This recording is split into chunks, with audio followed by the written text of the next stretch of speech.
तो हमने अपने पिछले वीडियोस में डेमोक्रेसी के अलग अलग चीज़ों के बारे में बात की, लेकिन इस वीडियो में बात करने वाले हैं कि एक्चुअली जो डेमोक्रेसी है उनका फीचर्स क्या होता है।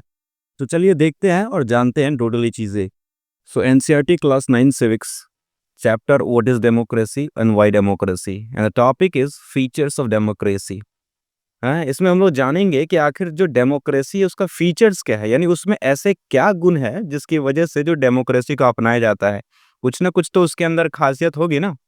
लाइक फर्स्ट पॉइंट अगर आप देखो तो यहाँ दिया गया है कि people can choose there leaders, यानी लोगों के पास ऑप्शंस होते हैं कि वो खुद की मर्जी से लीडर को सेलेक्ट कर सकते हैं। एंड एवरीवन कैन वोट, यानी इसमें ऐसा नहीं है कि आप लंगड़े हो या लूल्हे हो कुछ भी हो तो आप वोट नहीं कर सकते हो, जिससे हम लोगों ने फ्रेंच रेवोल्यूशन में जाना कि उसमें बहुत सारे लिमिटेशंस थी।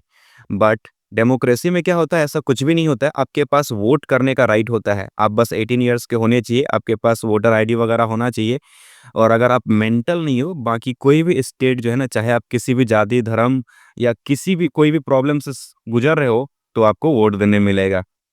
एंड फेयर इलेक्शन होता है और फ्री होता है, यानी कि ऐसा नहीं है कि हाँ आप महिला हो तो आपको वोट देने नहीं मिलेगा या आप पुरुष हो तो वोट देने नहीं मिलेगा, ऐसा कुछ भी नहीं है।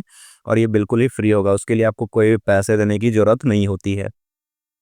And must follow the laws, और सभी को रूल्स एंड रेगुलेशन फॉलो करने पड़ते हैं, चाहे आप आम जनता हो या फिर कोई प्राइम मिनिस्टर है क्यों ना हो। सभी के लिए रूल्स बराबर है, राजा के जैसा नहीं कि राजा ही सब कुछ है, और ऐसा कुछ भी नहीं होता है। Majority rules but everyone respected, यानी कि रूल तो देखिए जो भी जीतता है, मतलब मेजोरिटी सरकार ही बनती है, मतलब जिसको ज़्यादा वोट मिलता है। लेकिन हाँ, सभी का सम्मान किया जाता है, बाकी सभी के हिसाब से भी काम वगैरह होता है जो भी प्रॉब्लम्स होती है। फ्रीडम फॉर ऑल, यानी सभी को आज़ादी मिलती है।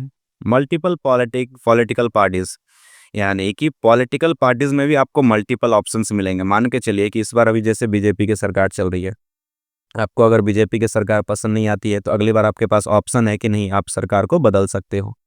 हाँ, तो ये ऑप्शंस की वजह से ही बाकी जो सरकार होती है वो थोड़े ढंग के काम करती है, वरना जो है ना, अगर ऑप्शंस हमारे लिए हटा दिए जाए तो फिर क्या होगा, ये सरकार वगैरह भी अपनी मनमानी करने लगेगी। जैसे अभी जियो का केस में आप लोग देख पा रहे हो कि जियो के मामले में क्या है कि जियो धीरे धीरे आगे बढ़ता जा रहा है। बाकी सोचिए अगर कंपनियां टोटल बंद हो गई तो जियो जितना चाहे उतना चार्ज कर सकता है, और आपके पास कोई दूसरा उपाय नहीं होगा कोई भी दूसरा सिम वगैरह लेने का।